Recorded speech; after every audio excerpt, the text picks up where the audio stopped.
नमस्कार, मी प्रियंका आणि आपण पाहताय सुदर्शन मराठी। पहिली बातमी येते मुंबईमधून।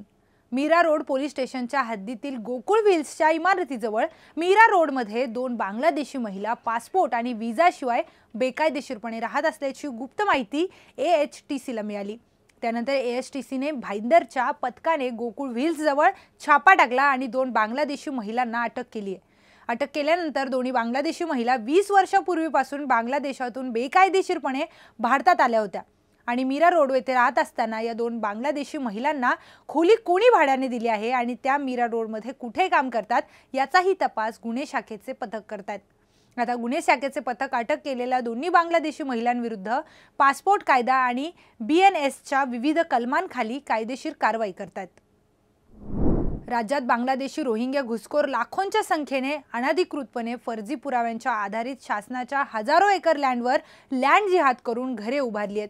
या बांगलादेशी रोहिंग्या घुसखोरांवर कारवाई न करता त्यांच्याकडे दुर्लक्ष का केले जाते हा प्रश्न उभा राहतोय। जळगाव जिल्ह्यातील मुक्ताईनगरमध्ये वनपरिक्षेत्र अधिकारी वडोदा आणि मोरझिरा गावातील पावरा आदिवासी समाजाच्या 33 कुटुंबांना बेघर करण्याच्या नोटीसा बजावण्यात आल्या आहेत।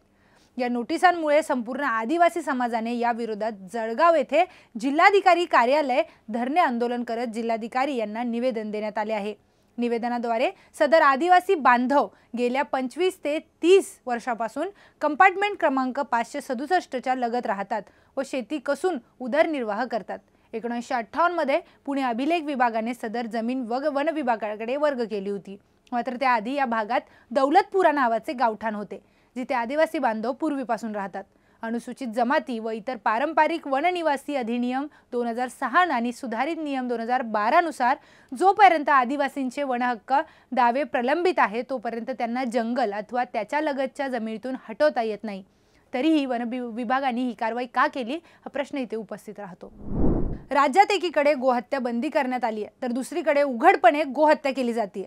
बजरंग दल राहता प्रखंड गोरक्षा विभाग व रांजणगाव शाखा यांच्या अथक प्रयत्नानंतर काल म्हणजे दिनांक 3 जानेवारी रोजी पहाटे 3 वाजता बजरंग दल राहता प्रखंड गोरक्षा विभाग व रांजणगाव शाखा यांच्या शर्थीच्या प्रयत्नानंतर कुरण येथून मालेगावच्या दिशेने जाणाऱ्या 3 टन गोमांस गोरक्षकांनी ताब्यात घेतलाय आणि शिर्डी पोलीस स्टेशनमध्ये जप्त करण्यात आलाय।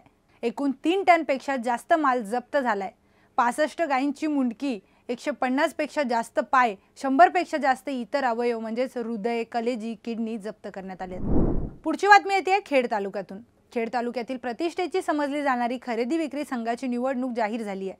विधानसभा निवडणुकीत झालेल्या खांदेपालटीनंतर आणि तालुक्यातील बाजार समितीत झालेल्या सत्ता बदलानंतर तालुक्याच्या राजकारणात महत्त्वाची समजली जाणारी खेड तालुका खरेदी विक्री संघाची निवडणूक कार्यक्रम जाहीर करण्यात आलाय। याबाबत 6 निबंधक कार्यालयाचे अधिकारी मिलिंद राऊत यांच्याशी चर्चा केली असता त्यांनी सविस्तर निवडणूक कार्यक्रमाची माहिती दिली आहे।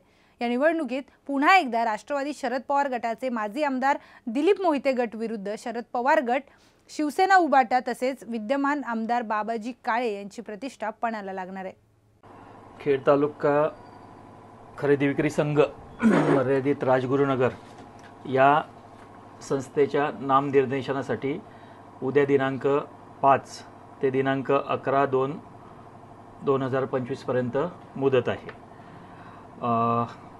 खरेदी विक्री संघाच्या एकूण 18 जागांसाठी ही निवडणूक होणार आहे।